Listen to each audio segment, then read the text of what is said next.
Dear listeners, I welcome you to my channel. Leave your comments and impressions, I value your opinion. I can't believe this is happening.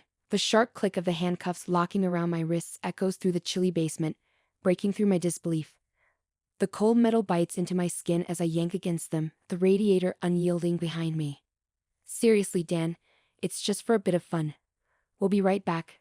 Julie, my wife, says, her voice a mix of amusement and a poorly veiled excitement that chills me more than the air in our basement. She's never been good at hiding her emotions, especially the darker ones. Fun? You call this fun? I spit out the words, my eyes fixed on hers. They flicker with something I don't recognize. Is it guilt? Or perhaps thrill? Next to her, Mark, our neighbor, chuckles, a low sound that grates on my nerves. Oh, lighten up, Dan. We'll be upstairs. Just a quick drink, Mark says, his grin broad and unapologetic. He clasps Julie's shoulder a little too familiarly, and they turn to leave me alone, chained like a dog. The sound of their footsteps retreating up the stairs kindles a fury in me that burns hotter than the embarrassment searing my cheeks. When I get free, I'll make you regret the day you were born. My shout is a roar in the confined space, bouncing off the concrete walls and filling the room with my wrath. They don't reply. The door at the top of the stairs clicks shut, and I'm left in a silence that pounds louder than my pulse in my ears. I spend the next hour, or is it two, pulling at the cuffs, the metal scraping against my wrists, raw and painful. I alternate between cursing Julie and planning revenge. But as the initial heat of my anger gives way to a cold, calculated rage, a plan begins to form. My job in corporate security has taught me a thing or two about patience and escape. With each passing minute, my resolve hardens. I need to get out. I need to know what's going on upstairs. The laughter and occasional thump of music that seeps through the ceiling fuels my desperation. Finally, my fingers, numb from the cold and effort, find a small, overlooked weakness in the cuff's closure. Working with painstaking care, I twist and tug, leveraging the slight give. The cuff holds, but the persistence pays off. A small click, and I'm free, one hand slipping out with a triumphant gasp. Rubbing my sore wrist, I stand, my legs stiff. I pause, listening. The house is silent now, the party, or whatever it was, apparently over. Creeping up the stairs, I can't help but feel the weight of betrayal heavy on my chest. The door creaks slightly as I push it open, peering into the dimly lit kitchen. It's empty. A glass and an overturned bottle on the counter catch my eye, the remnants of their quick drink. My heart pounds as I move silently through the house, every step taking me closer to confronting whatever remains of my marriage. As I reach the living room, the sound of laughter prickles my skin. They're there, Julie and Mark, lounging casually as if they own not just the house but also all the air within it. They haven't noticed me yet. Having fun? My voice slices through their laughter, sharp and cold. They jerk apart, their guilty faces turning towards me. Julie's eyes widen, her lips parting in a stunned "oh." Dan, how did you? She starts, but I don't let her finish. No more games, Julie, we need to talk. Now. My voice brooms no argument, and as I stand there, the master of my own house once again, I know one thing for sure. This is just the beginning. Julie's expression morphs from shock to defiance as she straightens up, smoothing her hair back with a shaky hand. Mark, on the other hand, shifts uncomfortably on the sofa, his eyes darting between us, assessing. Dan, this isn't what it looks like. Julie begins, her voice a blend of desperation and irritation. We were just. Save it, Julie. I'm not interested in your excuses, I cut her off, my voice steady despite the storm raging inside me. What I want to know is why. Why did you think this was okay? Before she can answer, the front door swings open, and in walks Sarah, another neighbor and a good friend of Julie's.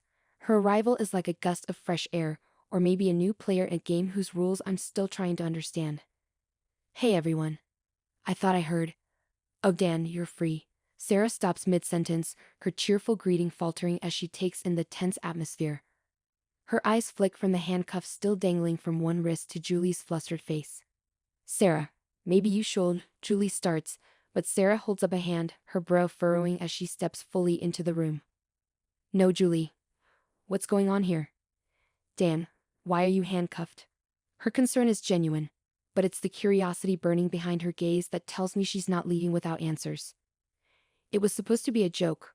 Mark chimes in, trying to laugh it off. but the glare I sent him silences any further attempts at humor. A joke? Sarah's voice is incredulous. She moves closer, her eyes scanning the room, putting pieces together. This doesn't look like a joke to me. Thank you, Sarah. It wasn't. Not really, I say, acknowledging her support with a nod. Turning back to Julie, I demand. I want the truth. Now. Julie sighs, a long, weary sound that seems to carry more than just regret. Dan, we were just trying to spice things up. I thought if I made you jealous. By locking me in the basement. My voice is flat, disbelieving. By humiliating me? It wasn't like that, Dan. Mark interjects, standing up now. We never meant to hurt you. Enough, Sarah cuts in sharply. This isn't some game, you've crossed a line. The room falls silent, the tension thick. Julie's shoulders slump, and she looks at me, her eyes pleading for understanding. I'm sorry, Dan. I didn't realize how far it had gone until it was too late. I stare at her, the woman I thought I knew, trying to reconcile this stranger with my wife. I need some air, I say finally, my voice hoarse with suppressed anger. As I turn to leave, Sarah follows. Dan, wait. Let me help you sort this out. There's got to be more to this than a stupid prank. Outside, the cool night air hits me like a slap, grounding me. I lean against the porch railing, Sarah joining me silently. You know, I always thought Julie was a bit reckless, but this, Sarah shakes her head. This is something else. Yeah, I agree, my mind racing. Something doesn't add up. Sarah looks at me thoughtfully. You know, if you want, I can dig around a bit. See if there's something else going on here. I nod, grateful for the offer. I'd appreciate that, Sarah. As she heads back inside, promising to call later, I realize that this night has changed everything. My marriage, my home, my entire life feels like a lie. But I'm determined to uncover the truth, no matter how deep I have to dig. This is just the beginning. As the night deepens, my mind races. The silence of the house now feels oppressive, heavy with the aftermath of revelations and the echo of Julie's apologies. I need more than just air to clear my head, I need answers. Back inside, I find Julie sitting alone in the living room, her face buried in her hands. Mark and Sarah have disappeared, perhaps sensing that their presence would only fuel my anger further. Julie, I start, my voice firmer than I feel. She looks up, her eyes red-rimmed but determined. Dan, I know I messed up. We need to talk about this. I want to fix it, she pleads, standing to approach me. I hold up a hand, stopping her mid-step. I heard you, Julie. But I can't just sweep this under the rug. We need to figure out where we stand, really stand. She nods, wiping at her eyes. Okay. What do you need from me? Truth. All of it. Why did you do it? And with Mark, of all people, I demand. My heart pounds with a mixture of dread and a desperate need to understand. Julie bites her lip, then exhales slowly. It wasn't planned, Dan. It started out as flirting, harmless fun. But then, it felt like you weren't looking at me the same way anymore. I thought if I made you jealous. By handcuffing me?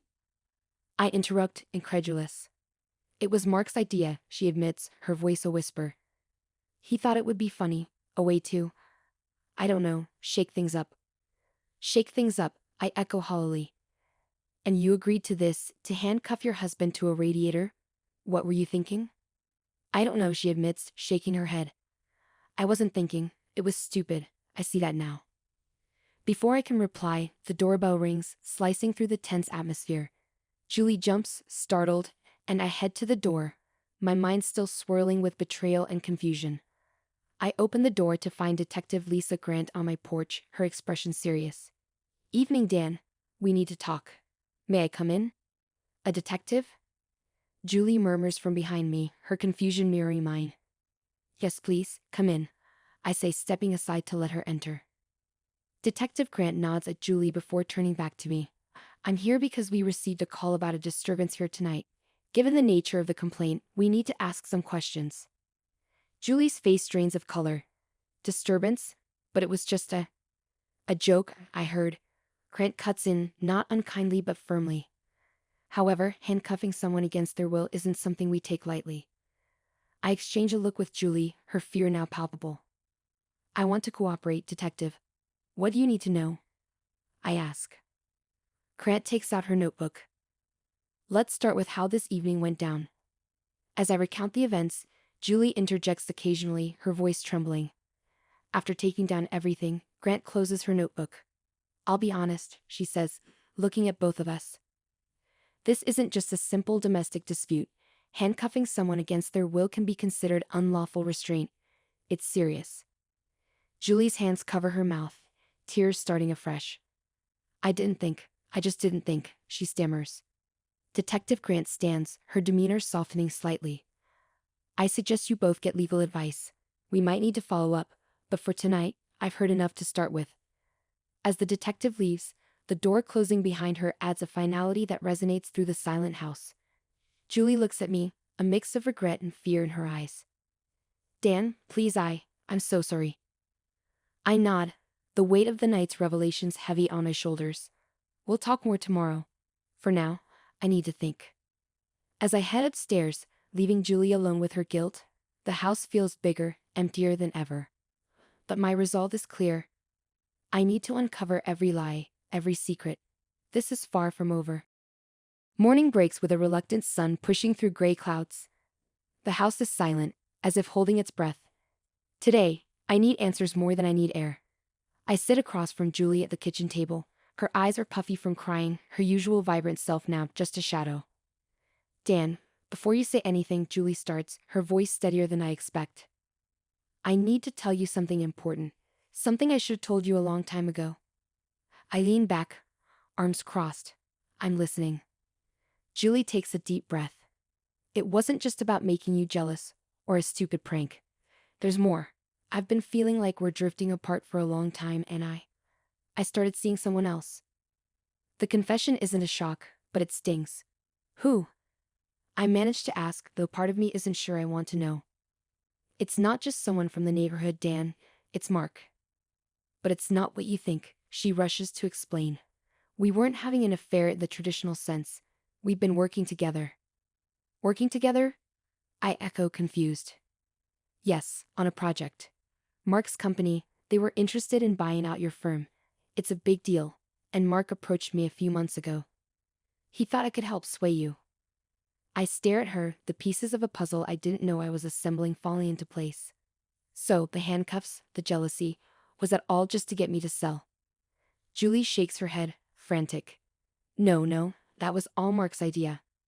He thought if you were shaken up, felt vulnerable, you might consider his offer more seriously. It was supposed to be a wake-up call. A wake-up call? I repeat, my voice rising. By betraying me? She winces. I know how it sounds. I hated the idea, but Mark convinced me it was harmless. I thought if the company went through, we could fix things, start fresh. Before I can respond, the doorbell rings. Frustrated, I go to answer it, swinging the door open to reveal Mark, looking unusually solemn. Dan, I need to talk to you, Mark says without preamble. It's urgent. Come in, I say tersely. Mark steps inside, glancing nervously at Julie. I just came from a meeting with my company. There's been a huge misunderstanding, Mark starts, and something in his tone makes me listen. The deal, it's off. The board decided last night. They think it's too risky. Julie gasps, her plans crumbling before her. But the deal, our arrangement. It's done, Julie. Mark cuts in. And there's more. They're considering legal action against me for misrepresenting their interests. The room spins a little, the deceit and betrayal sinking in deeper. Julie looks devastated, her dream evaporating. Dan, I'm sorry, Mark says, turning to me. I never meant for things to get this out of hand. I was just trying to secure a good deal. As they bicker, I realize the depth of their deception, and a cold clarity settles over me. Both of you, just stop, I say, silencing them. You used me as a pawn in your corporate games. Julie, I trusted you. Mark, I considered you a friend. They both look down, ashamed. Turning away, I make a decision. I'm going to need some time. Alone. I need to think about all of this about us, Julie, about what's left of us, if anything. Julie nods, tears streaming down her face, while Mark quietly lets himself out. As they go, a weight lifts off my shoulders. I feel betrayed yet strangely liberated. Maybe this is the chance to start over, to find something real. As I look around the quiet house, I realize that sometimes it takes a breakdown to break free from what was holding you back. I'm standing at the edge of the dance floor, a half-finished drink in my hand, watching my wife sway gently to a slow, haunting melody.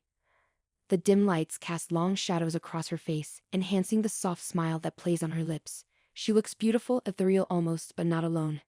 There's a man with her, a stranger whose hands are too familiar, too comfortable as they slide down her back. My heart pounds against my rib cage, each thud echoing my escalating shock. The air in the room feels thicker, heavier, as if the gravity of what I'm witnessing weighs down upon me alone.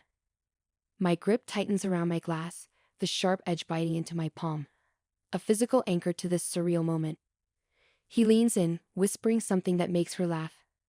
A sound that's usually music to my ears, now a discordant clang. And then, my breath catches, his hand slips lower to brush her butt, and she doesn't push him away. Instead, she moves closer into his embrace. What the hell? The shout shatters the mellow sounds around us, and all eyes dart towards me, including theirs, wide, surprised, guilty. The music stumbles into a halt, a record scratching painfully in the sudden silence.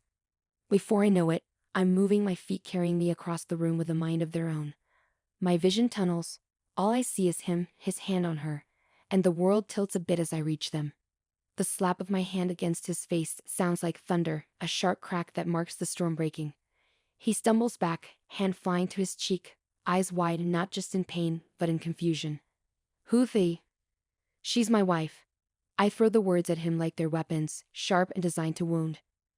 My wife, Sarah, stares at me, her expression a mix of horror and something else, something like defiance. Jess, I can explain, she begins, but her words fade into the buzz of adrenaline flooding my ears. Around us, murmurs swell like a rising tide. I can feel the weight of every gaze, the silent judgment, the whispered speculations, but none of that matters. All I can focus on is the look in her eyes, the unknown depths I suddenly see there. What's going on, Sarah? My voice breaks, rough with emotion and the bitter taste of betrayal. She reaches for me, her hand trembling. It's not what you think, Jess. Please, let's talk about this at home. Her voice is soft, pleading, but beneath it, there's a firmness, a resolve that she's never had to use with me before. I look from her to the stranger, who's now being comforted by some bystanders, rubbing his reddening cheek, looking more bewildered than angry. I know we need to leave, to get out of this room filled with prying eyes and hushed whispers.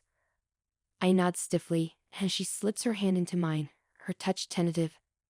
As we walk out, her hand in mine feels different, like a promise of answers I'm not sure I want to hear. The car ride home is suffocating, filled with the thick silence of unsaid words hanging between us. Every now and then, Sarah shifts in her seat, opening her mouth as if to speak, but then closes it again, settling back into the heavy quiet. I keep my eyes on the road, hands gripping the steering wheel, the tension winding up inside me like a spring. We finally pull into the driveway of our small, cozy house, a stark contrast to the storm brewing inside me. The engine dies with a final shudder, and we sit in the darkness, neither of us eager to move. Finally, Sarah turns to me, her face pale in the moonlight. Jess, I'm sorry you had to see that. But it's not what you think, she starts, her voice shaky. I don't know what to think, Sarah. Who is he? Why didn't you push him away? My voice is louder than I intend, and it cracks with the strain of held-back emotions. She sighs, a deep, sorrowful sound that seems to age her. His name is Mark. He was a friend from college. We ran into each other a few weeks ago. It was just a dance, Jess. I didn't mean for it to go that far. A few weeks, and you didn't think to mention him? I unbuckle my seatbelt, feeling caged, needing space. We barely talked at first. I thought it was nothing to worry about, she pleads, reaching for my hand, but I pull away. I step out of the car, the cool night air a small relief against the flush of my anger. Sarah follows, closing the distance with a few quick steps. Jess, please, we need to talk about this. I face her, a porch light casting shadows across her worried expression. We are talking, Sarah, but you need to tell me everything. Before she can reply, headlights sweep across our lawn, and a car pulls up beside ours. A tall figure steps out, Mark. My heart sinks further, my hands balling into fists at my sides. What is he doing here? I demand, my voice cold hard. Sarah looks as surprised as I am, her eyes widening. I didn't invite him, Jess, I swear. Mark approaches, his expression contrite. I just wanted to apologize to both of you. I didn't realize. Save it, I snap, cutting him off. You've done enough. He stops, holding his hands up in a gesture of peace. Look, I think there's been a big misunderstanding. Can we just talk about this? The door behind us opens, and our neighbor Tom pokes his head out. Everything all right here? He calls, concerned. Yes, Tom, thanks. We're just sorting some things out, I answer, forcing a calm I feel. Sarah steps forward. Jess, maybe he's right. Maybe we should talk. All of us. Reluctantly, I nod, and we all head inside. The living room feels too small with the three of us. Mark sits on one side, Sarah and I on the other, an ocean of tension between us. Start talking, I say, bracing myself for the truths about to unfold. Mark shifts uncomfortably in his seat, his eyes darting between Sarah and me before settling on the coffee table. His discomfort is palpable, adding a layer of tension to the already charged atmosphere. Look, I know what you saw looked bad. Mark begins, his voice steady despite the clear nervousness. But it's not what you think. Sarah and I, we've been working on a project together for the last couple of weeks. A project?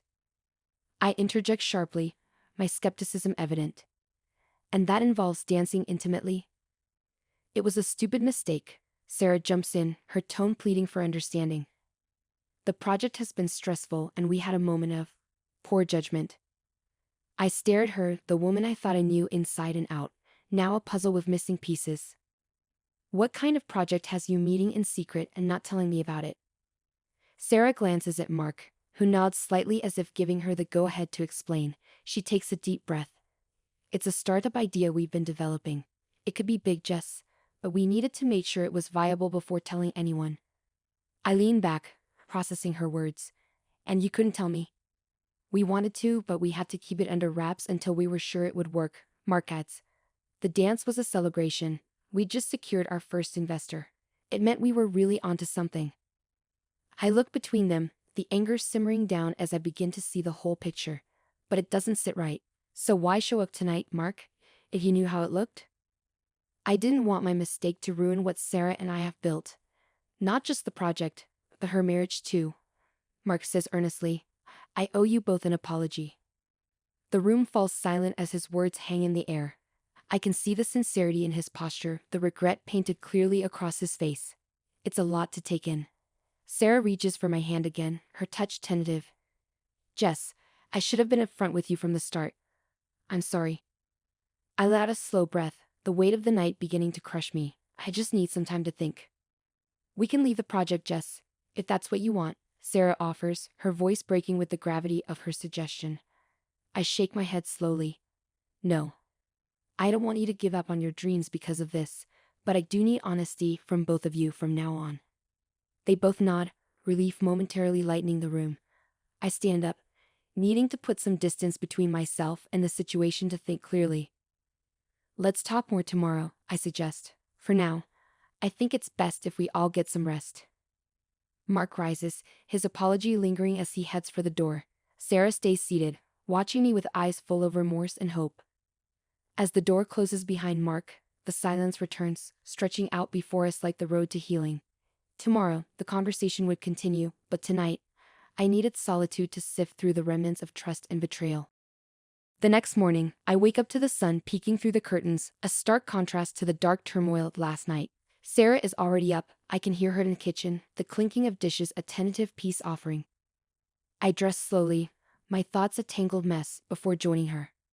Good morning, she says quietly, her eyes cautious but hopeful. Morning, I reply, and it's strange how a single word can feel so heavy. We sit at the table, coffee steaming between us, an unspoken agreement that it's time to talk. I've been thinking, I start, but she cuts me off. Jess, before you say anything, there's something you need to know about the project. Her voice is firm, more confident than last night, and she slides a folder across the table to me. Curious, I open it. Insider documents, emails, financial statements, all pertaining to their startup. But it's a series of emails that catch my attention, ones that discuss not just business but ethical decisions, community impact, their vision to change the landscape of their industry. This is impressive, I admit, looking up at her. But what are you trying to show me? It's not just the project, Jess. It's what it represents. We're building something that could really make a difference. And there's another reason why I kept it from you. She hesitates, taking a deep breath. I wanted it to be a surprise. Your name is on the patents as a co-inventor. What? I blink in disbelief. But I didn't contribute anything. You did, Sarah insists. Every late-night discussion, every idea you joked about at dinner, it helped shape the project. I wanted to give you this to show how much you mean to me, how much I value your thoughts and dreams. Tears prickle at the edges of my eyes as I process her words. I don't know what to say. Say you'll forgive me for not telling you sooner, she pleads, reaching across the table. Just as I'm about to speak, the doorbell rings. Frustrated by the interruption, I go to answer it, my mind still racing. I open the door to find a delivery man with a large envelope. Jessica Hale? He asks. That's me, I reply, signing for the package. Returning to the kitchen, I tear it open. It's a letter from the investor in their startup. Not only confirming their funding but also praising the innovative approach and ethical backbone of the project. This came for us, I say, handing the letter to Sarah. Her eyes widen as she reads, a slow smile spreading across her face. So does this mean? She trails off, looking up at me. It means we have a lot to discuss, but yes, I forgive you, I say, and her relief is palpable. And there's something else, I continue, taking a deep breath. I want in, not just as a name on paper. I want to be involved for real this time. Her smile broadens and she pulls me into a hug. Nothing would make me happier. As we sit back down, the documents and letters spread out before us, the future seems a little brighter. Betrayal turned to opportunity, lies turned to partnership. Our journey was just beginning, but this time, we would walk it together, step by step. The shimmering lights of the corporate gala cast a soft glow over the crowded ballroom. Every year, my husband's company threw this extravagant party, a celebration of their year's successes. I was dressed in a flowing emerald gown that complemented my auburn hair, feeling somewhat out of place among the sea of suits and sequins.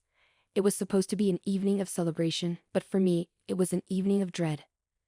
My husband, Jake, mingled effortlessly, his charismatic smile a beacon for colleagues and higher-ups alike. He thrived in these settings, while I usually hovered at the edges, nursing a glass of champagne and counting down the hours until we could leave. That's when I saw her, weaving through the crowd with an elegance that seemed effortless. My wife, Laura, was resplendent in a sleek black dress, her blonde hair cascading over her shoulders. She caught my eye from across the room and winked, a secret just between us. But as the night wore on, the uneasy feeling in my gut grew stronger. Laura was spending an awful lot of time with her boss, Mr. Reynolds, a man known as much for his sharp business acumen as for his wandering hands. As I approached them to offer Laura another drink, I froze. In the middle of the dance floor, under the swirling lights and to the beat of a lively jazz band, Mr. Reynolds' hands found their way to Laura's waist, pulling her closer. Her laugh was too loud, a nervous tinkle that didn't reach her eyes. I felt a mix of anger and embarrassment boil inside me as I watched, helpless. But when his hands slid down to grope her more intimately, a switch flipped inside me. I strode across the floor, my heart pounding in my ears. "Hey," I shouted, pushing Mr. Reynolds back with all the strength I could muster. "She's my wife." Mr. Reynolds, a tall man with a cruel smirk, straightened his tie and looked me over, his disdain palpable. "Tonight, she's mine, so back off, punk," he sneered, his voice thick with condescension. Out of the corner of my eye, I saw two burly men detach themselves from the shadows near the bar, clearly his bodyguards, making their way toward us. Panic surged through me. I hadn't expected this to escalate so quickly. Laura's face was a mask of shock and confusion. She looked from me to Mr. Reynolds, her mouth opening and closing as if searching for the right words. "Jake, Not now, Laura," I hissed, grabbing her hand. "We need to get out of here." But before we could move, the bodyguards were upon us. One grabbed my arm, squeezing tight enough to bruise. "You're causing a scene," he muttered, his breath hot against my ear. "Mr. Reynolds doesn't like scenes." I glared at him, my mind racing. "Let go of me," I growled, trying to pull away, but his grip only tightened. Just then, a voice cut through the tense air. "Is there a problem here?" It was Ellen, the CEO of the company and Mr. Reynolds' superior, Her presence was commanding, her eyes sharp as she took in the scene, her top executive in a compromising position with an employee, and me, a spouse in the midst of confrontation. "No problem, Ellen," Mr. Reynolds said smoothly, stepping away from Laura and fixing his jacket. "Just a little misunderstanding." Ellen looked from him to me, then to Laura, her expression unreadable. "I think it's time we all had a chat in my office. Now." As we followed her, the weight of the evening's revelations hung heavily between us. Whatever was going to happen next, I knew our lives were about to change dramatically. The journey to Ellen's office felt like walking a plank, each step bringing us closer to an unknown but certainly turbulent fate. Ellen's office, located on the top floor of the skyscraper, felt like a different world. The raucous music and laughter from the party below were muffled here, replaced by the soft hum of the city. Ellen's office was spacious and stark. The walls adorned with various awards and a large, imposing desk dominated the room. As she ushered us inside, the door closed with a definitive click that echoed slightly, reminding me of the seriousness of the situation. "Sit," Ellen commanded, pointing to the chairs in front of her desk. Mr. Reynolds took a seat calmly, his expression unreadable. Laura and I sat next to each other, our hands brushing slightly. The contact was comforting yet charged with the tension of the moment. Ellen sat behind her desk, her eyes flicking between us. "So what exactly happened out there?" Her voice was cool, measured, the tone of someone used to being in control. Mr. Reynolds spoke first, his voice smooth, almost rehearsed. "It was nothing, Ellen, just a dance and a misunderstanding." He shot a glare in my direction, his message clear. I felt my anger rising again, but before I could speak, Laura interjected, her voice trembling slightly. "It wasn't just a dance, Ellen. He was touching me inappropriately." I tried to pull away. Her voice faded, and she looked down at her hands, clasped tightly in her lap. Ellen's gaze sharpened as she turned to Mr. Reynolds. "Is this true, Mark?" Mr. Reynolds shifted in his seat, his composure cracking just a bit. "It's a party, Ellen. Things got a bit out of hand, but there was no harm meant." Before more could be said, the door to the office swung open abruptly. A young woman in a sharp suit stepped in, her expression serious. "Sorry to interrupt, Ellen, but you need to see this," she said, handing Ellen a tablet. Ellen's eyes scanned the screen, and her expression darkened. "This is security footage from the ballroom," she said, turning the screen so we could all see. The footage was clear. Mr. Reynolds' hands on Laura, her discomfort visible, my intervention, and then the escalation. Ellen looked up, her decision made. "Mark, this is unacceptable. I'm suspending you pending a full investigation." Mr. Reynolds stood, his face red with anger or embarrassment. It was hard to tell. "You can't do this, Ellen. I've been with the company for..." "Enough." Ellen cut him off sharply. "Leave now. We'll discuss this when the situation is clear." He stormed out, slamming the door behind him. Silence enveloped the room as we all processed what had just happened. Ellen's attention turned to us. "Laura, I want to assure you that we take these allegations very seriously. You are safe here, and we will support you through this. And Jake," she paused, looking at me with a stern yet sympathetic expression, "I appreciate your protecting your wife, but let's try to handle things without causing a scene next time." "Yes, of course," I muttered, still reeling from everything that had unfolded. As we left Ellen's office, Laura squeezed my hand. "Thank you for standing up for me," she whispered. "I'll always be here for you," I replied, feeling the weight of my words. As we rejoined the party, it was as if we were stepping back into another world. One where the music still played and the lights still shone, oblivious to the storm that had just passed. But as we moved through the crowd, I couldn't shake the feeling that this was just the beginning. There were more secrets here, hidden beneath the surface, and I had a feeling that what happened tonight was only the tip of the iceberg. As we navigated through the throngs of people, my mind was already racing, wondering what lies and revelations were still to come. As Laura and I re-entered the ballroom, the atmosphere felt distinctly altered, as though the music and laughter were now just a facade hiding the undercurrents of tension that pulsed through the room. We drifted through the crowd, receiving a mixture of curious glances and deliberately averted gazes. The weight of the scene in Ellen's office lay heavily between us, casting long shadows over our attempts to blend back into the festivities. "Are you okay?" I asked Laura as we paused near a quiet corner. Her face was pale, her eyes reflecting a storm of emotions. She nodded, though her voice betrayed her unease. I just want to forget tonight ever happened, she whispered. But both of us knew that wasn't possible. Suddenly, a hand on my shoulder spun me around. It was Tom, a senior analyst in the company, known for his gregarious nature and keen insights into office politics. "Jake, can we talk?" he asked, his usual joviality replaced by a stern urgency. "Sure, Tom," I replied, glancing at Laura, who nodded for me to go ahead. Tom led me to a secluded balcony overlooking the city. The cool night air was a sharp contrast to the stifling atmosphere inside. "Look, Jake," Tom began, his voice low. "I think you should know that what happened with Reynolds, it's not just about tonight." I leaned against the railing, my interest piqued. "What do you mean?" Tom looked over his shoulder, ensuring no one had followed us. "Mark Reynolds has had issues before.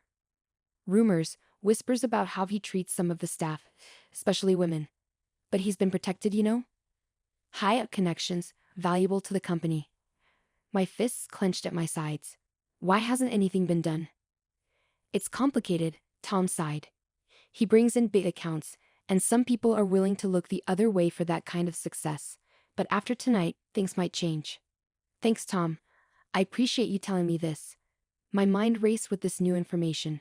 The company's silence was more than neglect, it was complicity. "Be careful, Jake," Tom warned as he turned to leave. "Reynolds isn't the type to take this lying down." Returning to the party, I found Laura talking with a small group, including Ellen. Their conversation paused as I approached. Ellen gave me a nod of acknowledgement, her gaze sharp.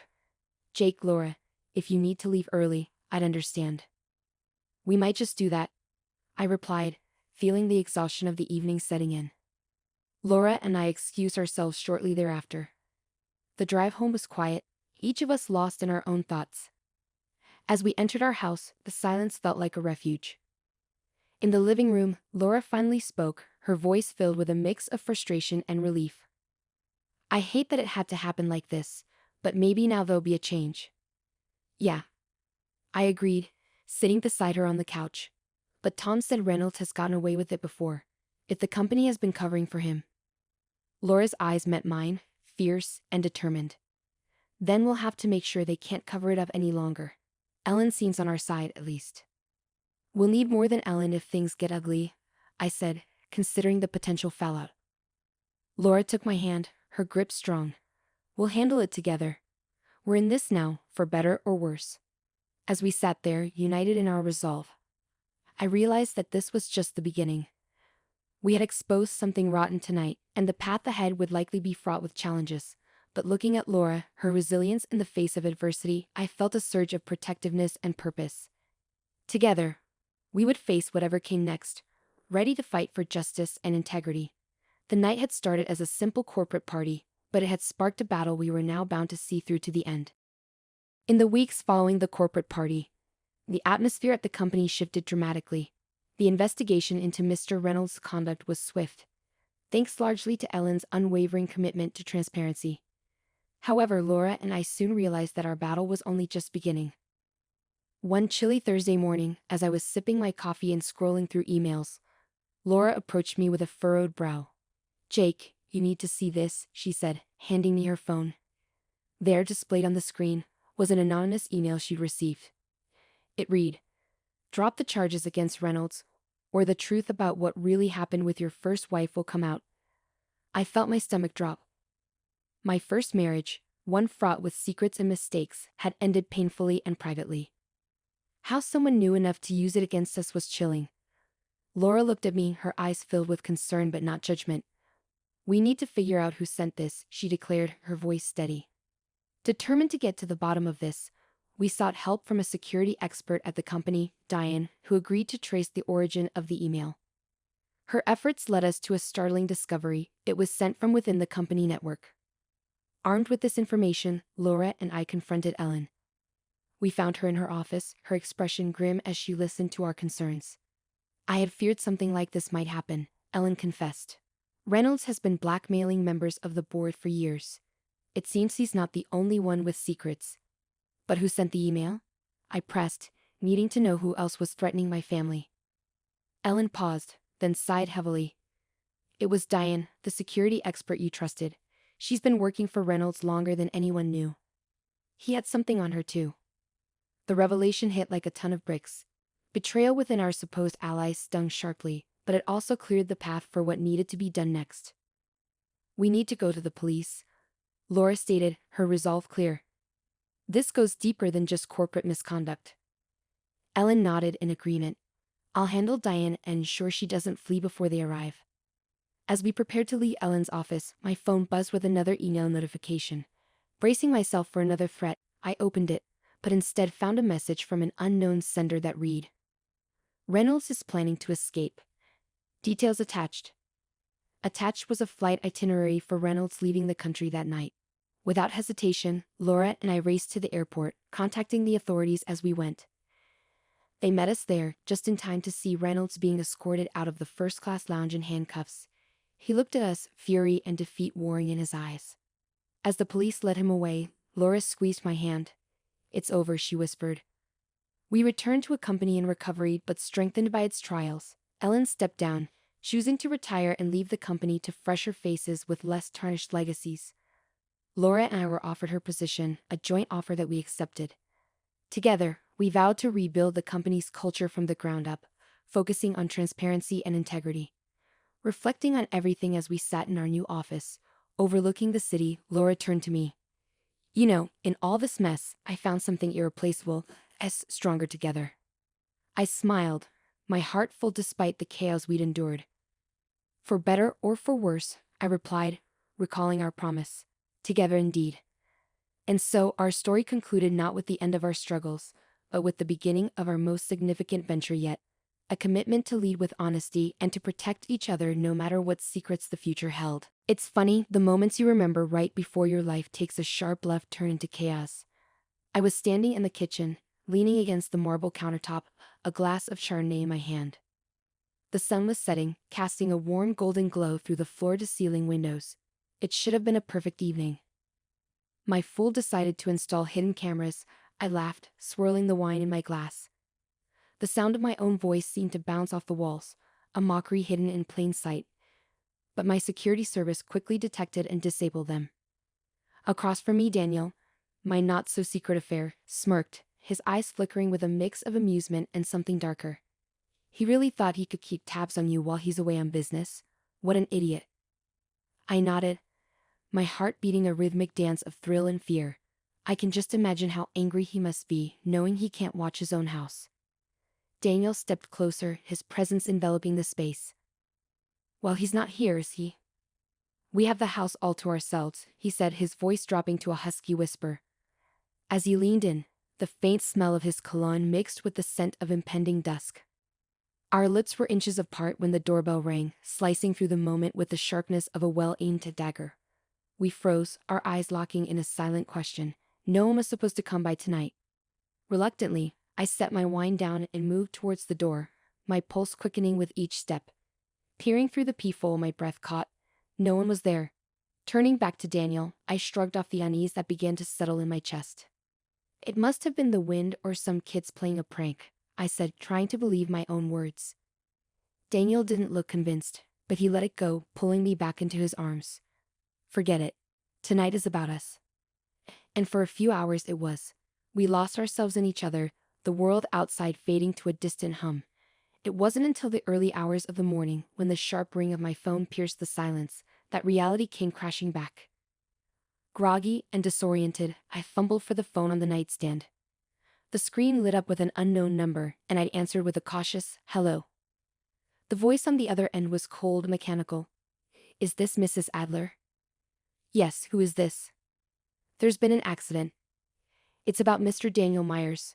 There was an explosion. His car." The voice trailed off, as if the weight of the news was too heavy even for him. The phone slipped from my grasp, clattering against the hardwood floor. Daniel, who had been stirring beside me, sat up, his face etched with confusion and fear. "What's wrong? What happened?" His car had exploded, just like that. An accident, or something far more sinister? As the sun rose, casting light on the debris of last night's decisions, I realized this was just the beginning. Somewhere, somehow, the careful balance of my life had tipped, and I was about to fall. The morning sun, usually a herald of new beginnings, felt mocking with its brightness today. As I sat on the edge of our bed, the news of Daniel's accident reverberated in my mind like a bad echo. Beside me, Daniel was a statue of disbelief, his face pale, his eyes wide with shock. "We need to go to the hospital," I said, my voice steady despite the turmoil inside. "We need to see what happened." Daniel nodded silently, his usual bravado drained out of him. We dressed quickly, the silence between us heavy with unasked questions.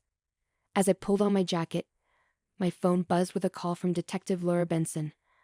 I had spoken to her once before when we had a break-in last year. Why would she be calling now unless... "Mrs. Adler?" Laura's voice was brisk, professional. "I'm at the scene of the explosion. We need to ask you and Mr. Myers a few questions. Can you come directly here?" I exchanged a glance with Daniel. "We're on our way." The drive to the site of the explosion was surreal. Police tape fluttered in the breeze, and the charred remains of Daniel's car were just visible behind a screen of emergency vehicles. Laura met us at the perimeter, her expression grim. "I know this must be difficult," she said, leading us away from the curious eyes of the onlookers. "But did either of you receive any threats recently? Any unusual encounters?" Daniel shook his head, his jaw set. "Nothing. It's just been regular days." I thought back to the ringing doorbell last night, the empty porch. Actually, there was something strange last night. Someone rang our doorbell, but there was no one there when I checked. Laura's eyebrows rose slightly. "We'll need to check the neighborhood security footage. See if we caught anyone on camera." As she spoke into her radio, requesting the footage, a man approached us, his face unfamiliar, his suit crisp. "Mrs. Adler?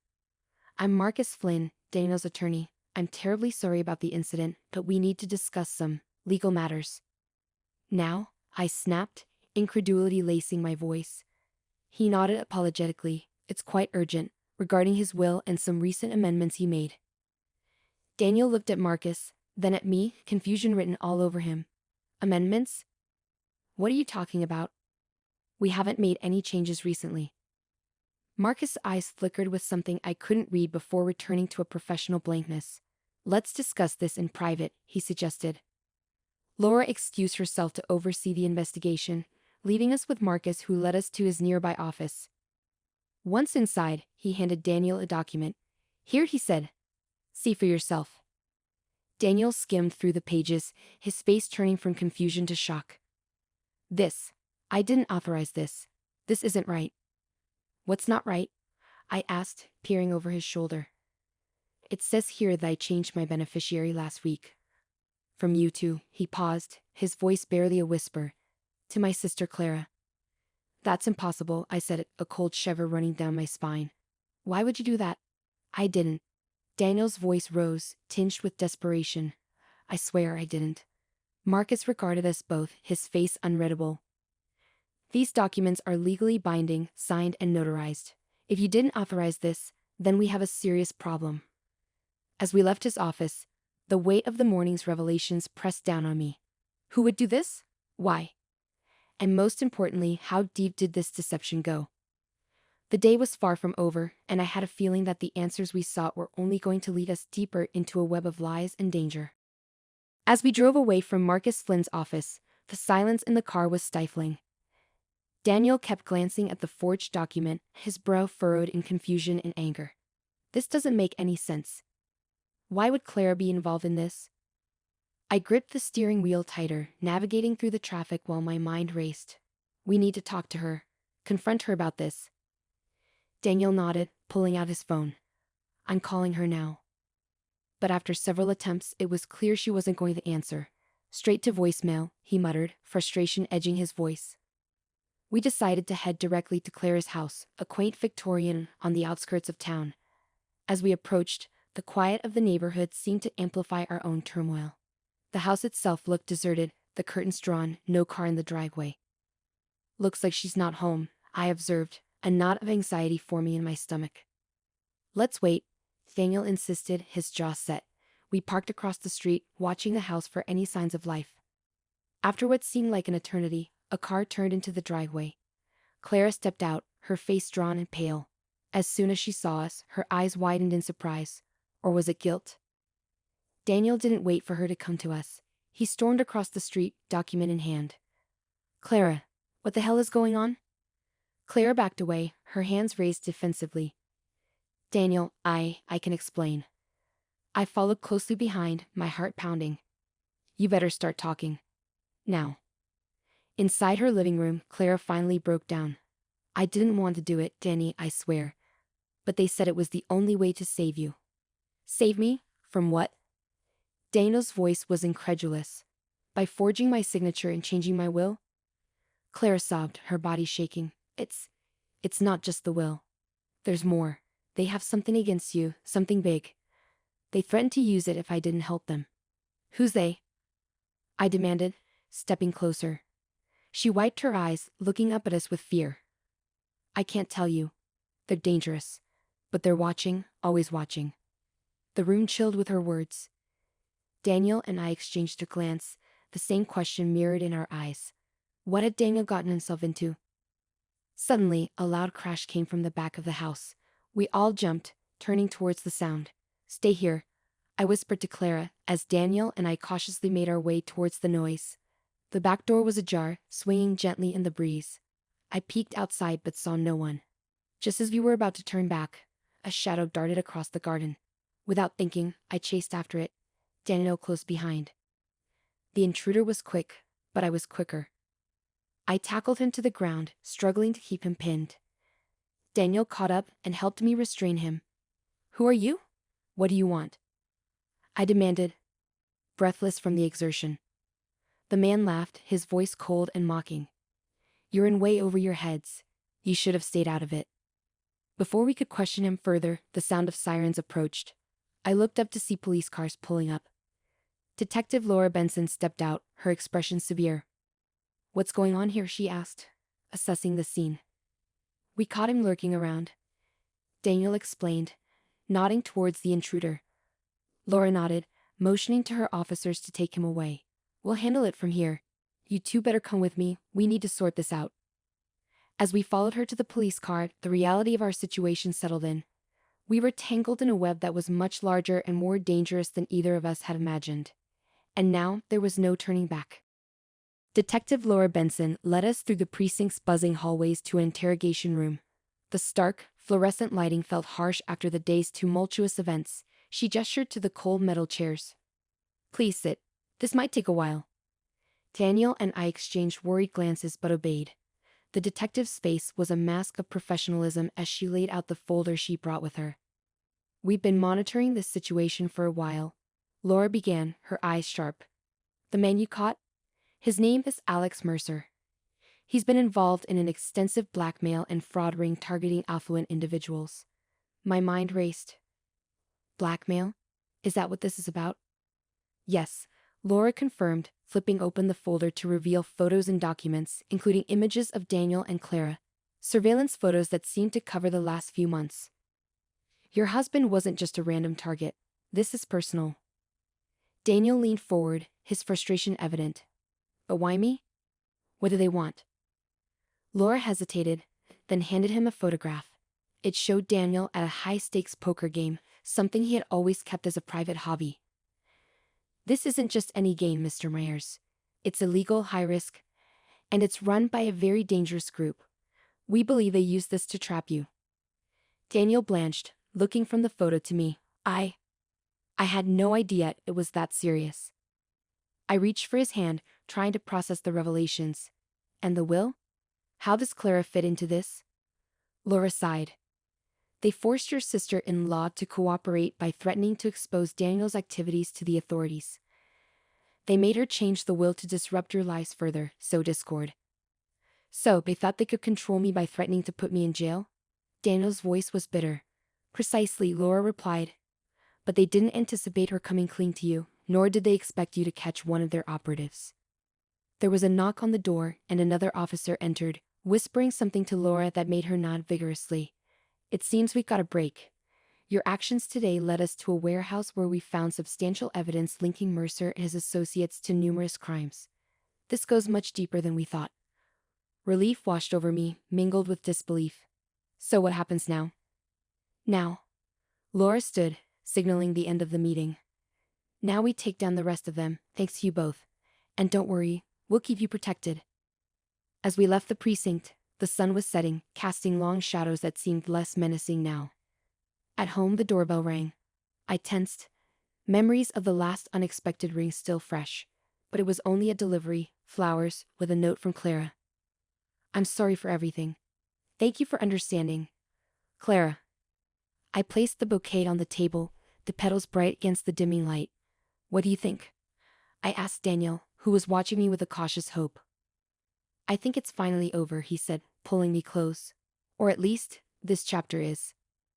But as we embraced, my gaze caught something outside. A car slowing down near our house and driving off. Its presence was curious, the timing impeccable. A chill ran down my spine as I wondered if, perhaps, our ordeal wasn't quite over. Maybe it was just the beginning of another. Let's keep the security cameras on, I suggested, more to comfort myself than anything else. Daniel nodded, his eyes reflecting my own concerns. Whatever comes, we'll face it together. And as night fell, our home felt like a fortress, perhaps not impregnable, but a sanctuary nonetheless, ready for whatever lay ahead. The moment the front door clicked shut, I knew my life was about to change. The air was thick with the scent of foreign perfume and imminent confrontation as Laura, my wife of 10 years, strode into our living room with an air of defiance I hadn't seen before. Her heels clicked authoritatively against the hardwood floor, echoing through the silent house like a judge's gavel, signaling the end of our union. Jess, I'm now the mistress of the corporation's CEO, and I'm filing for divorce, Laura announced without preamble, dropping her suitcase by the door. She didn't look at me. Instead, she busied herself with unbuttoning her coat, as if shedding her old life along with it. My heart raced, the shock of her words slicing through me like a blade. How dare you sleep with that bastard? I shouted, my voice hoarse with betrayal and hurt. Laura turned to face me, her expression unreadable. It's my body, and I'll sleep with whoever I want.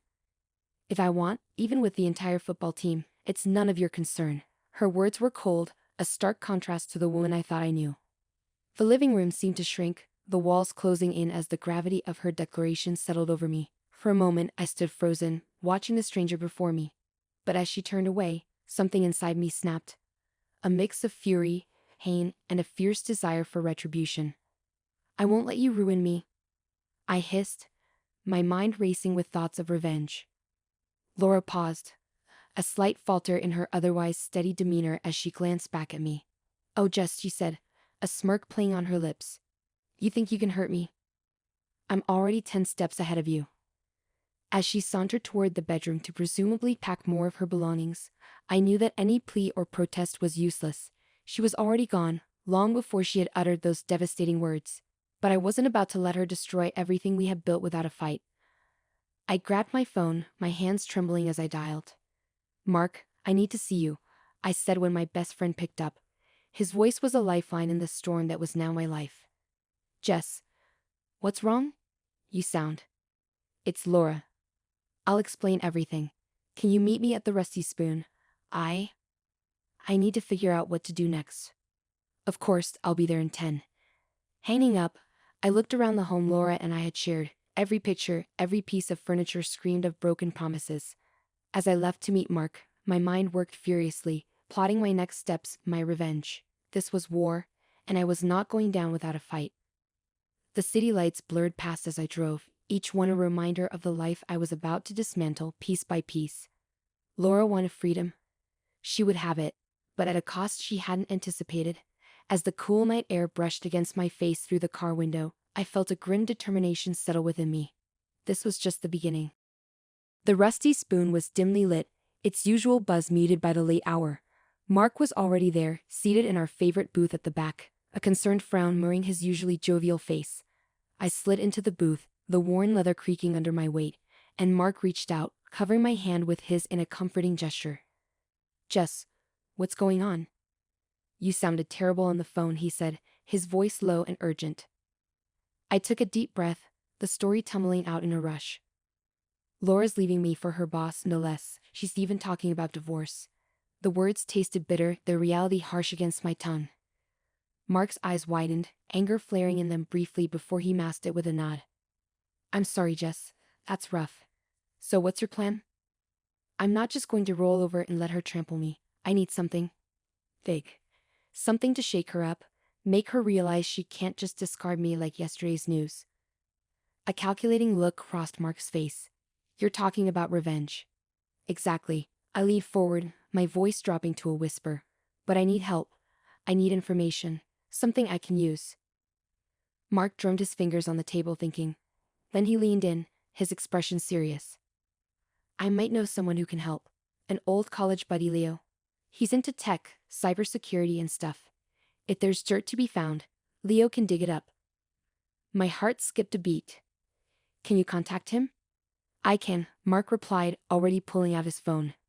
But Jess, be sure you want to go down this path. Once you start, there might be no turning back. I'm sure, I said, the resolve in my voice leaving no room for doubt. Minutes later, Mark ended his call and looked up. Leo will meet us tomorrow. He's curious to hear more about what you need.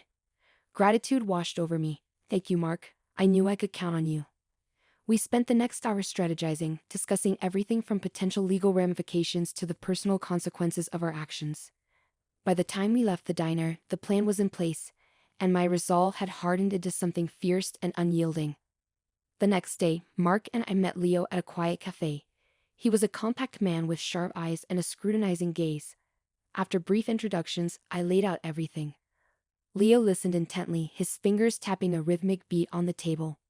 When I finished, he nodded slowly. I can help you, but it's not going to be cheap or easy. I'll need to access secure files, maybe even some personal accounts. You sure you want to go that deep? Yes, I replied without hesitation, whatever it takes. Leo gave a grim smile. All right then. Give me a few days. I'll start with her corporate email. See who she's really been talking to besides her boss. As we parted ways, a mix of anticipation and fear churned in my stomach. I was stepping into uncharted territory, propelled by a torrent of betrayal and hurt. But I wasn't alone. I had allies in the shadows, and together, we were going to expose Laura's true colors. Whatever it took. 3 restless nights later, I found myself pacing the floor of my apartment, the weight for Leo's findings gnawing at me like a relentless hunger. Mark had been checking in daily, a steady presence in the chaos that my life had spiraled into. Finally, Leo texted, a simple message. Meet me. I have something. The cafe was quiet, the morning crowd not yet trickling in. Leo sat at a secluded corner table, his laptop open, an array of digital windows visible on the screen. As I approached, he shut the laptop with a snap. Jess, he greeted, his voice neutral. Sit down, we need to talk. I slid into the seat opposite him, my heart pounding. What did you find? Leo opened his laptop again, turned it toward me, and started clicking through emails. Your wife has been busy, he said, his tone dry. Not just with her boss. There's a whole network of communications here.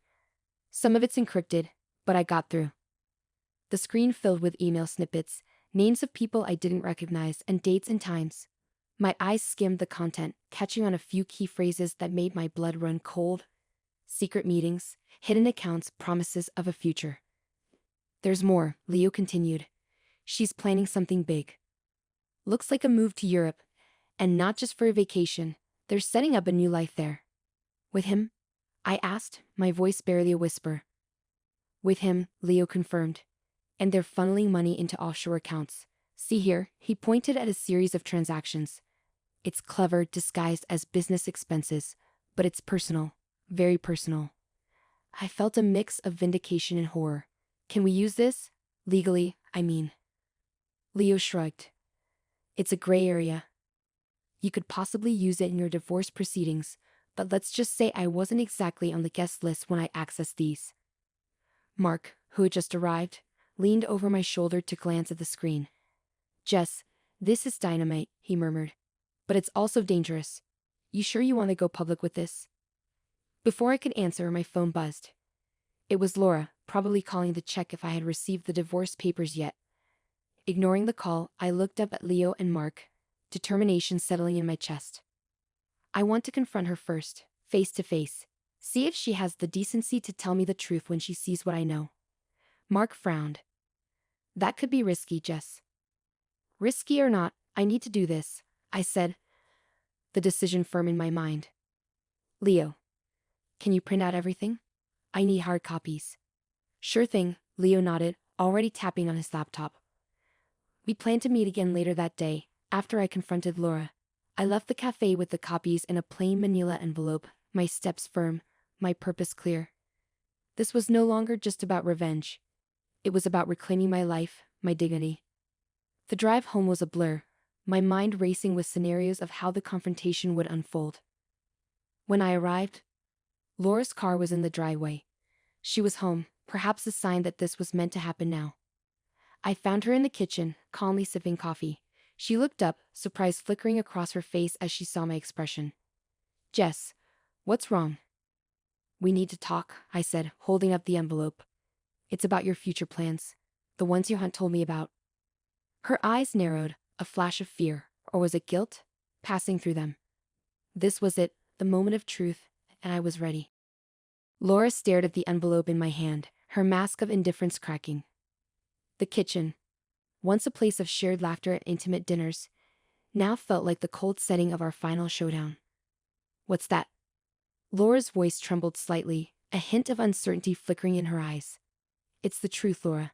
About you, your CEO lover, and your plans to run off to Europe." I slammed the envelope down on the kitchen counter. "Did you really think you could just sneak away and not face any consequences?" Laura's face paled, her eyes darting toward the envelope and then back to me. "Jess, I can explain." "No." I cut her off, my voice firm. "I want to hear you say it. All of it." For a moment, Laura hesitated. Then her shoulders slumped, defeat etching her features. "Okay," she sighed. "Yes, I was planning to leave with him. We were going to start over in Europe, but it's not what you think." I frowned, confusion mingling with my anger. "Not what I think?" "You've been cheating, lying, stealing." Laura held up her hand. "Yes, I cheated. That part is true. But the money, the plans, it wasn't for us." I paused, the intensity of my accusations faltering. "What are you talking about?" She took a deep breath. "It was for you, Jess. For us, really, but for you to start fresh. I've been miserable, and I thought if I left, you could use the money to build something new without me." I blinked, taken aback. "You were setting up a fund for me, without telling me?" "Yes." Laura's eyes were earnest, pleading. "I know it sounds crazy, but I didn't want you to suffer because of my decisions. I wanted to give you an out." The room spun slightly as I processed her words. Betrayal and a twisted form of care mingled together into a complex web I couldn't untangle. "Why not just talk to me, Laura?" "Why all the secrecy?" I asked, my voice breaking with a mixture of hurt and lingering love. "Because I was scared," she confessed. "Scared you'd convince me to stay in a loveless marriage. I thought if I made a clean break, you'd be free too." The revelation stunned me into silence. The anger and plans for revenge that had fueled me seemed to drain away, replaced by a profound sadness for what we have become. "So what now?" I asked, my voice barely above a whisper. Laura looked at me, her eyes shining with tears. "I'll go through with the divorce if you want. The money is yours either way. Consider it a parting gift, a chance to do something for yourself." I pondered her offer, the weight of our shared history pressing down on me. Then slowly, a decision formed, clear and surprising even to myself. "No, Laura, I don't want your money. But I won't stop you from leaving if that's what you truly want." I picked up the envelope, contemplating everything it represented. "Go live your life. I'll rebuild mine here, on my own terms." Laura nodded, a tear escaping down her cheek. "Thank you, Jess. I'm so sorry for everything." As she turned to leave, I felt a surge of relief mixed with a pang of loss. The door closed softly behind her, marking the end of our chapter together. Alone, I considered the empty house, the possibilities of a fresh start unfurling before me. Mark would be waiting to hear the news. First, I needed a moment to reflect on the unexpected turn my path had taken. No longer shackled by revenge or resentment, I was free to rebuild, perhaps not with a newfound wealth but with a peace I hadn't anticipated. In the silence of the kitchen, I finally allowed myself to envision a future crafted by my own desires, not defined by the shadows of betrayal. As the sun broke through the clouds outside, its light seemed to promise new beginnings, and for the first time in a long time, I was ready to meet them head-on. My jaw drops when my cheating wife bursts in my office, her face twisted with fury. "I know you hired a detective for me," she screams, her voice echoing off the walls. "But even without him, I can tell you that you are a nobody, And yes, I have a lover, and not just one. I stand up, pushing my chair back with deliberate calmness. Well then, I say, my voice steady despite the whirlwind of emotions inside me. You'll have to fully pay for your betrayal. And here's what I did. Rewind a few weeks. It all begins with a knowing suspicion. We have the perfect couple on the outside. Successful careers, a beautiful house, and the envy of our friends. Yet, beneath the surface, something is amiss. Emily, my wife, has been distant, more engaged with her phone than with our conversations, and her excuses for late nights at work sound increasingly hollow. It is a Thursday evening when I finally decide to take action. I hire a private detective, Mike, an old friend from college who owes me a favor. He is thorough, discreet, and has a knack for uncovering the truth. I need you to follow her, I say, handing him a recent photo of Emily. Find out what's going on. Mike nods, his face a mask of professionalism. I'll get to the bottom of this, Jason. The next few days are torture. I go through the motions at work, but my mind is elsewhere, replaying every interaction with Emily, searching for clues I might have missed. When Mike finally calls, his voice is grave. We need to meet, he says, and my heart sinks. We meet at a quiet bar on the outskirts of town. Mike slides a thick envelope across the table. You're going to want to see this, he says, avoiding my eyes. I open the envelope with trembling hands. Photos spill out, each one a dagger to my heart. Emily in the arms of another man, and another and another. Different locations, different men, the same look of passion on her face. It's undeniable. My wife is cheating on me with multiple partners. I feel the world collapsing around me. Mike's voice breaks through the fog of my despair. I'm sorry, Jason. I wish I had better news. I nod, unable to speak. My mind races, thoughts colliding in a chaotic storm. Betrayal, anger, hurt. It's all there, but beneath it all, a cold resolve begins to form. Emily thinks she can walk all over me, but she's wrong. She will pay for this. I spend the next few days meticulously planning my response. I gather all the evidence, documenting every affair, every betrayal. I consult with a lawyer, ensuring that I have all the legal ammunition I need. It isn't just about revenge. It's about reclaiming my dignity, my life. Finally, the day arrives. I summon Emily to my office under the pretense of discussing an urgent matter. When she arrives, her expression is a mix of curiosity and annoyance. What's this about, Jason? She asks, tapping her foot impatiently. I take a deep breath, steeling myself. Emily, I know about the affairs, I say, my voice calm but firm. I hired a detective. Her face goes pale, then flushes with anger. How dare you, she spits, stepping closer, her fists clenched. You had no right. I had every right, I reply, meeting her gaze steadily. You betrayed our marriage, our vows. And now, you will face the consequences. She laughs, a bitter, mocking sound. Consequences? What are you going to do, Jason? You're a nobody. You can't touch me. I let her words hang in the air for a moment, then smile. We'll see about that. The following weeks are a blur of legal battles and strategic moves. I file for divorce, presenting the evidence of her infidelity. The court is on my side, and the settlement is heavily in my favor. Emily's lovers, exposed and humiliated, fade into the background as she struggles to maintain her facade. Through it all, I remain composed, focused on rebuilding my life. Friends rally around me, offering support and encouragement. I pour my energy into my work, channeling my pain into productivity. Slowly, the wounds begin to heal. As for Emily, she learns the hard way that actions have consequences. Her reputation, once sterling, is tarnished beyond repair. She loses her job, her social standing, and the respect of those around her. It's a steep price to pay, but it's one she brought upon herself. And so, as I sit in my office, watching the pieces of my life fall back into place, I feel a sense of closure. The past is behind me, and the future is full of possibilities. I am stronger, wiser, and ready for whatever comes next. Emily's betrayal could have broken me, but instead, it has forged me into something new, something resilient. And as I move forward, I carry with me the lessons learned from this painful chapter, determined never to let anyone take advantage of me again. As I navigate through the aftermath of my divorce, life takes on a new rhythm. My office has become a sanctuary, a place where I can lose myself in work and forget about the chaos that Emily left behind. It's a Wednesday morning when the next twist in this saga begins. I arrive at the office early, my mind already buzzing with the day's tasks. My assistant Jenna is waiting with a fresh cup of coffee and a concerned look. "Morning, Jason," she says, her voice hesitant.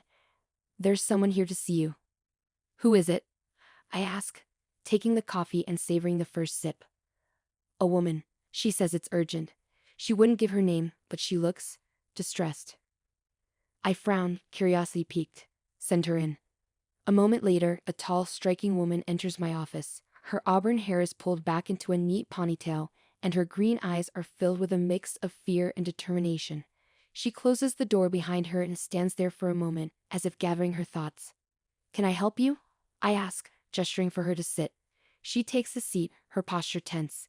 "My name is Rachel," she begins, her voice trembling slightly. "I'm one of the women your wife was involved with." Her words hit me like a punch to the gut. I lean back in my chair, trying to process what she's just said. "Why are you here, Rachel?"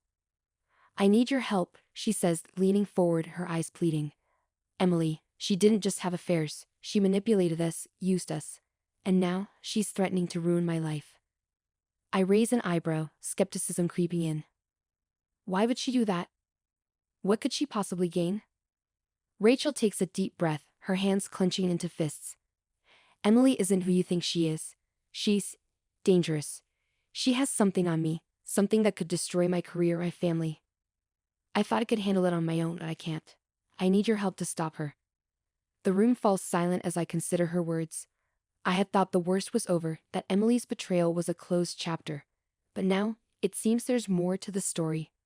"What exactly does she have on you?" I ask, my tone cautious. Rachel hesitates, then reaches into her bag and pulls out a folder.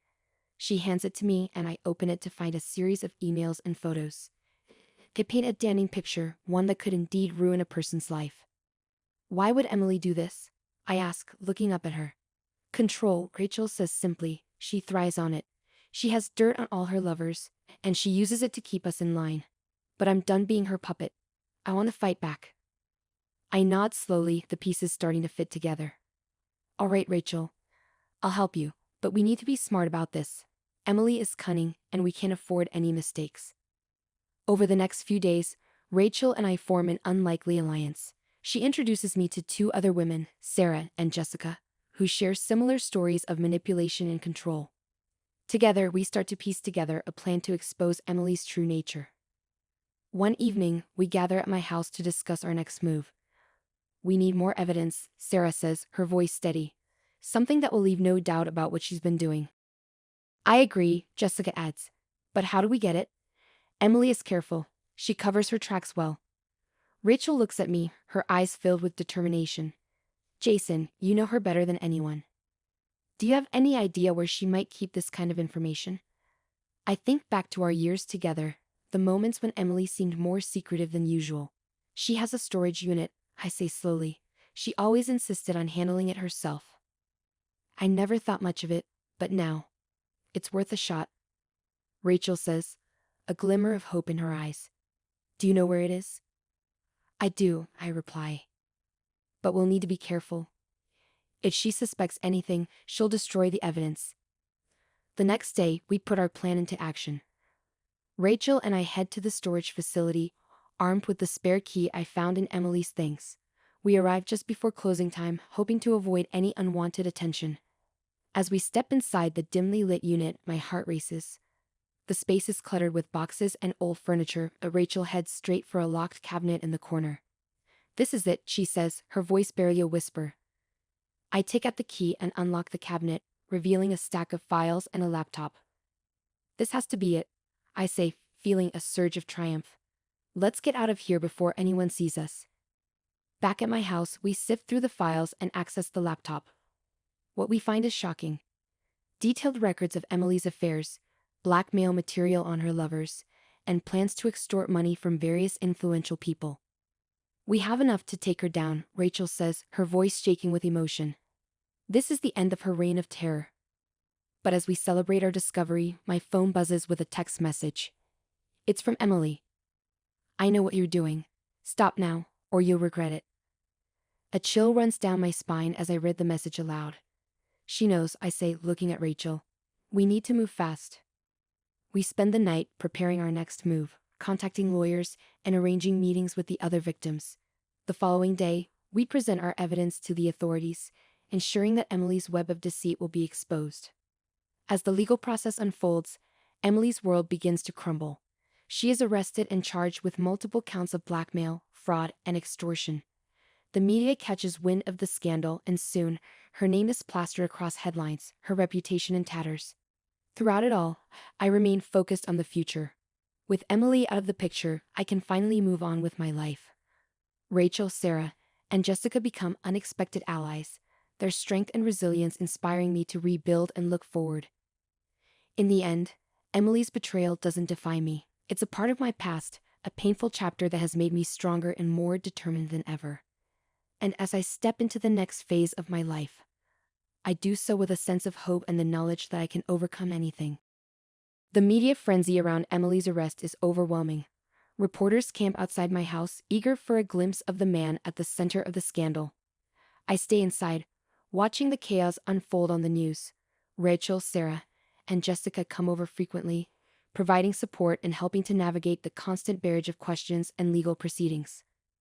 One evening, as the sun sets and the reporters finally disperse, I hear a knock at my door. I open it to find Detective Mike standing there, a grim expression on his face. "Jason, we need to talk," he says, stepping inside without waiting for an invitation. I nod and lead him to the living room.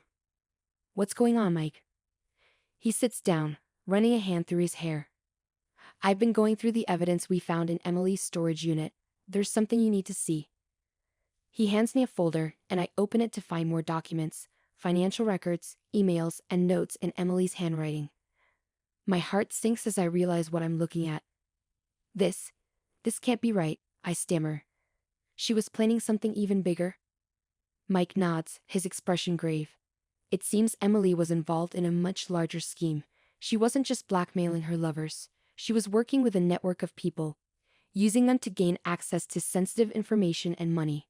This goes far beyond what we initially thought." I sit back, trying to process this new revelation. "So what do we do now?" "We need to find out who else is involved and what their plans are," Mike says. "This isn't over yet, Jason. Emily may be behind bars, but her associates are still out there, and they won't take kindly to us exposing their operation." The weight of his words sinks in, and I feel a renewed sense of determination. "All right, let's do this. Where do we start?" Over the next few days, Mike, Rachel, Sarah, Jessica, and I work tirelessly to piece together the puzzle. We dig through the documents, follow up on leads, and conduct discreet surveillance on individuals mentioned in Emily's notes. The more we uncover, the more dangerous the situation becomes. One night, as we're gathered at my house, Rachel suddenly looks up from her laptop, her eyes wide with alarm. "Jason, you need to see this," she says, turning the screen towards me. I read the email she's found, my blood running cold. It's a message from one of Emily's associates, detailing plans to retaliate against those who exposed their operation. "They're coming after us," I say, my voice barely above a whisper. "We need to be careful," Mike warns. "These people are ruthless. We have to stay one step ahead of them." The next few days are a blur of tension and paranoia. We take precautions, changing our routines and staying in constant contact with each other. Despite our efforts, the sense of danger looms over us like a dark cloud. One evening, as I'm driving home from a late meeting, I notice a black SUV following me. My heart races, and I take a few sharp turns, hoping to lose them. The SUV matches my every move, and I realize I'm in serious trouble. I call Mike, keeping my voice steady despite the fear creeping in. "Mike, I'm being followed. Black SUV. What do I do?" "Stay calm," he says. "Head towards the police station. I'll meet you there." I take a deep breath and follow his instructions, weaving through traffic and making my way towards the station. The SUV stays on my tail, but I manage to reach the safety of the well-lit parking lot. As I pull in, the SUV speeds off, disappearing into the night. Mike arrives moments later, his face a mix of relief and concern. "Are you okay?" "Yeah," I say, my hands still shaking. "But they were definitely following me. We're in deep, Mike." "We need to step up our game," he says, his jaw set. These people mean business, but we're not backing down. The next day, we meet with the police, providing them with all the evidence we've gathered. They agree to increase patrols around our homes and keep an eye on known associates of Emily's network. It's a small comfort, but it's something. As the days pass, we continue our investigation, uncovering more about the scope of Emily's operation. We find connections to high-profile individuals, illegal transactions, and even ties to organized crime. The web of deceit and corruption is far-reaching, and the stakes are higher than ever. One afternoon, as we're going over our findings, Sarah's phone rings. She answers, her face paling as she listens to the caller. "What is it?" I ask, a knot forming in my stomach. "It's my husband," she says, her voice shaking. "They've taken him. They said if we don't stop digging, they'll kill him." A heavy silence falls over the room. The reality of the danger we're in hits us hard. "We can't let them get away with this," Rachel says, her eyes blazing with determination. "We have to save him." Mike stands up, his expression resolute. "We need to be smart about this. We'll involve the police, but we'll also set a trap. They think they can scare us into submission, but they've underestimated us." We spend the next few hours planning our next move, coordinating with the police and setting up a sting operation. Sarah is a wreck, her worry for her husband evident in every glance and word, but she remains focused, determined to see this through. The night of the operation arrives and tension is high. We gather at a safe house, waiting for the signal from the police. They track the kidnappers to an abandoned warehouse on the outskirts of town, and we're ready to move in. "Stay close," Mike instructs as we don bulletproof vests and check our equipment. We go in, get Sarah's husband, and get out. No heroics. We nod, steeling ourselves for what's to come. The police give the go-ahead, and we move out, driving in a convoy towards the warehouse. As we approach, we can see the shadows of armed men patrolling the perimeter. "Stay sharp," Mike whispers as we exit the vehicles and approach on foot. "Remember the plan." We split into two teams, Mike leading one and me leading the other. As we enter the warehouse, the sound of our footsteps echoes through the dark, cavernous space. The air is thick with tension, and every shadow seems to hold a threat. We find Sarah's husband tied to a chair in the center of the room, surrounded by armed men. "Drop your weapons," Mike shouts, and chaos erupts. The next few minutes are a blur of gunfire, shouting, and movement. We take down the kidnappers one by one, working in tandem with the police. I untie Sarah's husband, helping him to his feet as he gasps for breath. "Thank you," he whispers, his voice hoarse with relief. "Thank you." We make our way out of the warehouse, the sound of sirens filling the night as backup arrives. The kidnappers are arrested, and we ensure that Sarah's husband is safe and unharmed. As we regroup outside, the weight of what we've accomplished sinks in. We've taken down a dangerous network, saved lives, and ensured that Emily and her associates will face justice. But as we stand there, catching our breath and processing the events of the night, I can't shake the feeling that this is just the beginning. The web of corruption we've uncovered is vast, and there are still many questions left unanswered. I look at my friends, the people who've stood by me through this ordeal, and feel a surge of gratitude and determination. Together, we faced down danger and emerged victorious. And together, we'll continue to fight for justice, no matter what challenges lie ahead. The days following the rescue of Sarah's husband are a whirlwind of legal proceedings and media coverage. The police crack down hard on Emily's associates, dismantling the network she had built. With each passing day, it seems that we are finally putting this nightmare behind us, but there's a lingering feeling in my gut that tells me it's not over yet. One evening, as we're gathered at my house to celebrate our victory, Mike pulls me aside. "Jason, there's something you need to see," he says, his expression serious. He hands me a flash drive. "I found this in Emily's laptop. It's encrypted, but I managed to crack it." We plug the flash drive into my laptop and open the files. What we find is shocking. A list of names, dates, and transactions.